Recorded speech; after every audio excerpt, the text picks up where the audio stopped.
गुरुर्ब्रह्मा गुरुर्विष्णुः गुरुर्देवो महेश्वरः गुरुसाक्षात् परं ब्रह्म तस्मै श्रीगुरवे नमः। नमस्कारं मास्टर।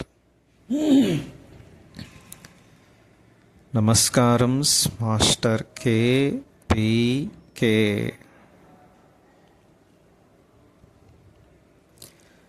నమస్కారం మాస్టర్ EK.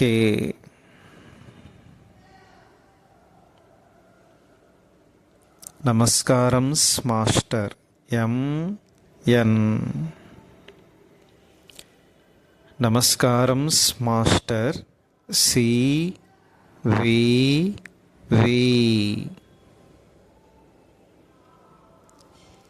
నమస్కారం మాస్టర్ CV.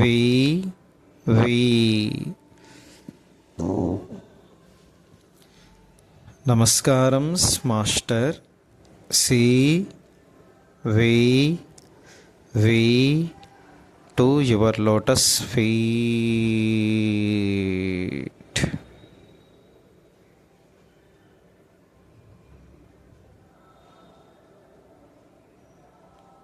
ఓం శాంతి శాంతి శాంతి.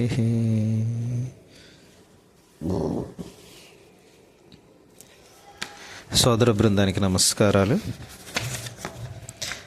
పలికెడిది భాగవతమట, పలికించు విభుండు రామభద్రుండట, నే పలికిన భవహరమగునట, పలికెదవే రెండుగాదు పలుకగనేలా. భాగవతము తెలిసి పలుకుట చిత్రంబు, సూలికైన దమ్మె చూలికైన, విబుధ జనుల వలన విన్నంత కన్నంత, తెలియవచ్చినంత తేటపరుతూ. నిగమములు వెయ్యి చదివిన సుగమంబులు కావు, ముక్తి సుభగత్వంబుల్ సుగమంబు భాగవతమను నిగమంబు పఠింప, ముక్తి నివసనము బుధా. ఈశ్వరుండు విష్ణుడెవ్వేల ఎవ్వనికేమి సేయు, పురుషుడేమి ఎరుగు అతని మాయలకు మహాత్ములు, విద్వాంసులడగి మెలుగుచుందురంధులగుచు. శ్రీకృష్ణ యదుభూషణ నరసఖ శృంగార రత్నాకర, లోకద్రోహి నరేంద్ర వంశదహన, లోకేశ్వర దేవతానీక బ్రాహ్మణ గోగణార్తిహరణ, నిర్వాణ సంధాయిక, నీకున్ మృక్కెద త్రుంపవే భవలతల్ నిత్యానుకంపానిధి. నీకున్ మృక్కెద త్రుంపవే భవలతల్ నిత్యానుకంపానిధి. నీ పాదకమల సేవయు, నీ పాదార్చుకుల తుడినెయ్యమును, నితాంతపారభూత దయయు, తాపసమందార నాకు దయసేయగదే.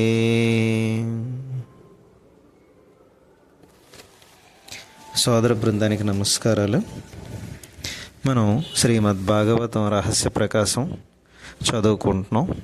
ప్రస్తుతం దశమస్కందం పూర్వభాగంలో 567 పద్యాల రహస్య ప్రకాశం చదువుకోవడం జరిగింది.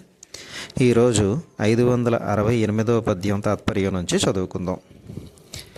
బ్రహ్మదేవుడింకను ఇట్లు స్తోత్రము చెయ్యసాగాను.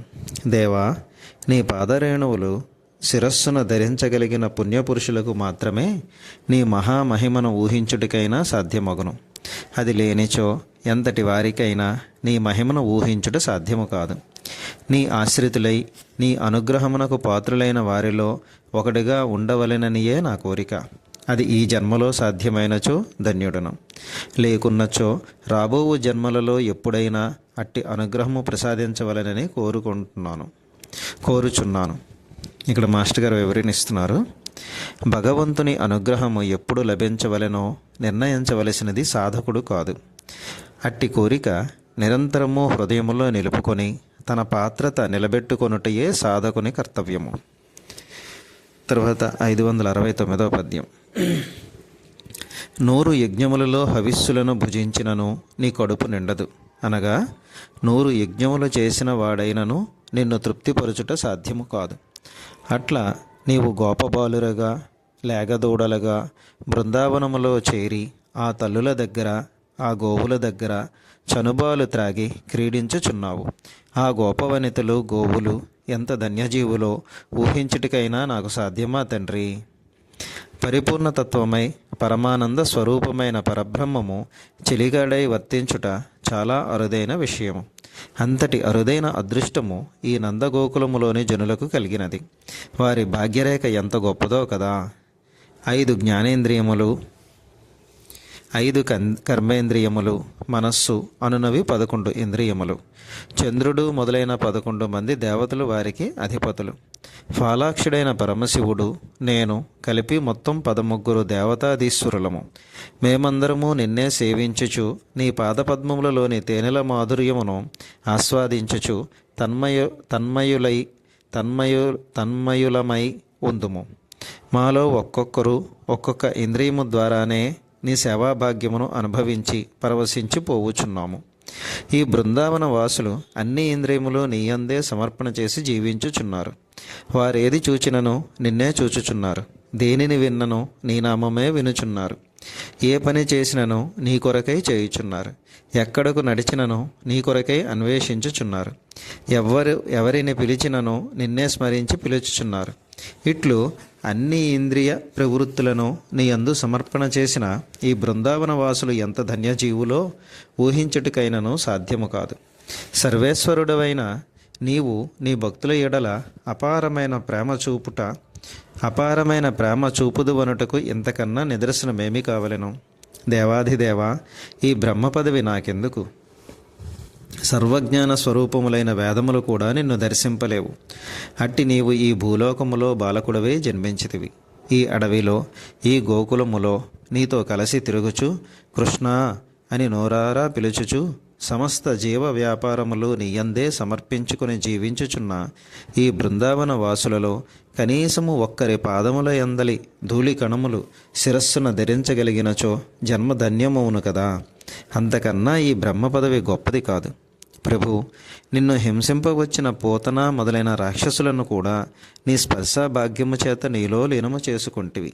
మరియు ఈ గోపజనులు తమ ఇండ్లను గోవులను తమ ఇంటి స్త్రీలను భార్యలను కుమారులను తమ గ్రామములను మాత్రమే కాక దేహ ప్రాణములను కూడా నీకే సమర్పణ చేసి జీవించుచున్నారు.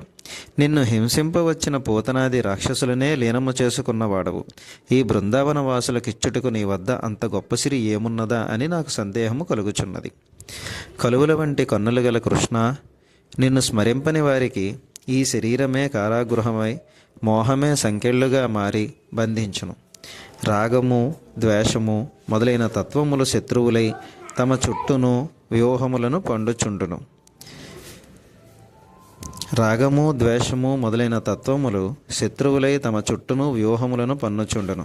కానీ ఇది ఎంతవరకు? నిన్ను స్మరించుట మరిచినంత కాలమే ఇవి బంధములుగా వర్తించును. వీనిలో నిన్ను చూచి స్మరించుట ప్రారంభించిన తరువాత వీని స్వరూపము వినియోగము మారిపోవును. నిన్నాశ్రయించిన వారికి ఆనందము కలిగించుటకై నీవు వివిధ రూపములతో క్రీడించుచుందువు. నీకు ప్రపంచము అవసరమైనది కాదు. ప్రపంచము లేకున్నను నీవుగా ఉండగలవు. అయినను విశ్వమూర్తివై ఈ విశ్వమునందు నేను అను ప్రజ్ఞగా ఉన్నవాడివై ఈ సృష్టిని పుట్టించి నిలబెట్టుచున్నావు. తెలిసినవారు నిన్ను తెలియగలరు. నిన్నెరుగుట అనగా ఏమి? నిన్ను తెలియుట ఎంతవరకు సాధ్యము? నిన్ను తెలుసుకొనుట గురించి ఎన్ని ఉపన్యాసములు ఇచ్చినను ఏమి ప్రయోజనము? నిన్ను పూర్తిగా తెలిసి స్తోత్రము చేయుట మనస్సునకు గాని వాక్కునకు గాని సాధ్యము కాదు. సర్వము తెలిసిన వాడవు నీవే. సర్వము గమనించుచు సాక్షిగా ఉన్న జగదీశ్వరుడు నీవే. నేను మూఢుడనై నీకు అపచారము చేసి తిని. నేను చేసిన అపరాధములు 1-2 అని లెక్కించుట సాధ్యము కాదు. అటువంటి సర్వాపరాధినైనా నన్ను క్షమింపుము. ఇక నాకు సెలవిప్పించినచో వెళ్ళి వచ్చేదను. శ్రీకృష్ణ, నీవు రాక్షసులను సంహరించుటకే పుట్టినవాడవు. యదు వృష్ణి వంశములను వెలిగించుటకే పుట్టినవాడవు. పూర్ణిమ నాటి చంద్రుని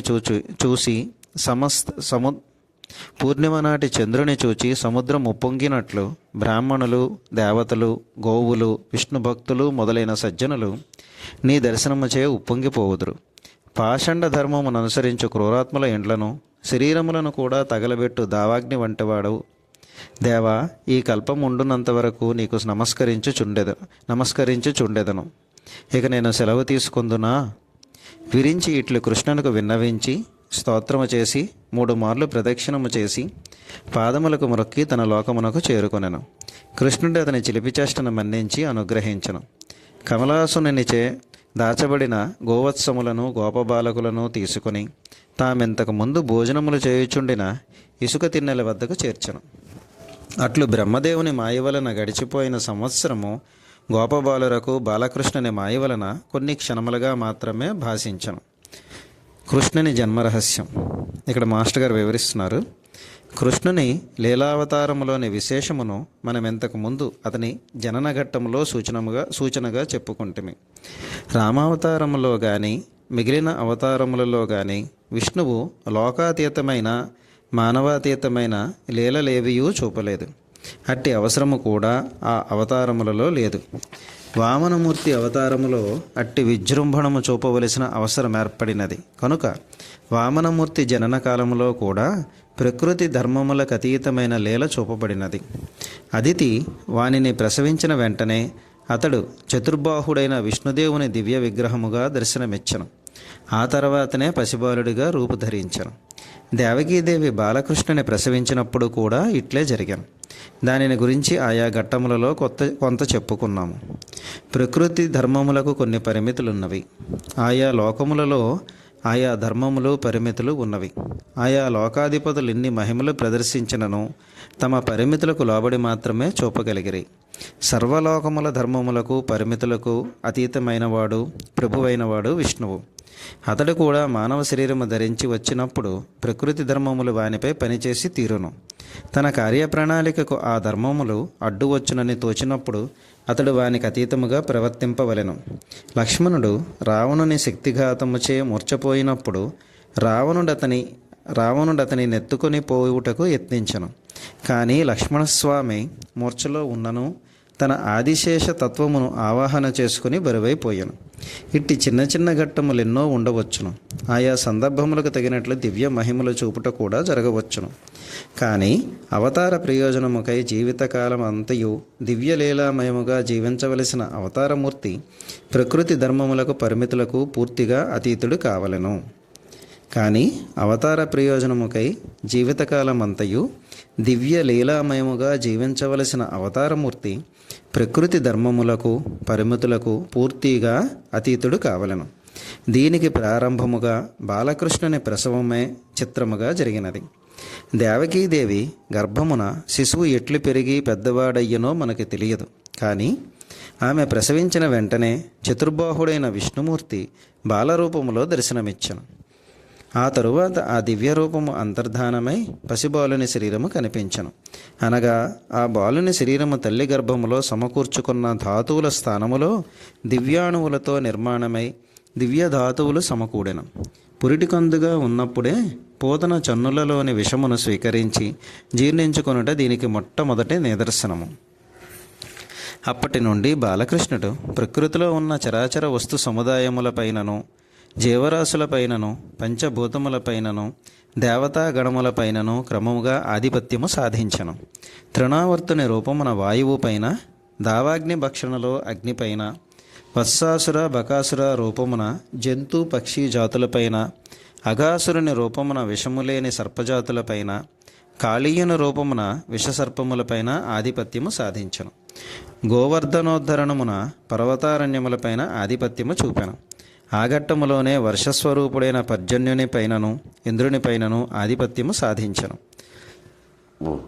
మద్ది చెట్లను పడగొట్టి నలకూబర మణిగ్రీవులను అనుగ్రహించినప్పుడు యక్షలోకముపై తన ప్రభావము చూపెను.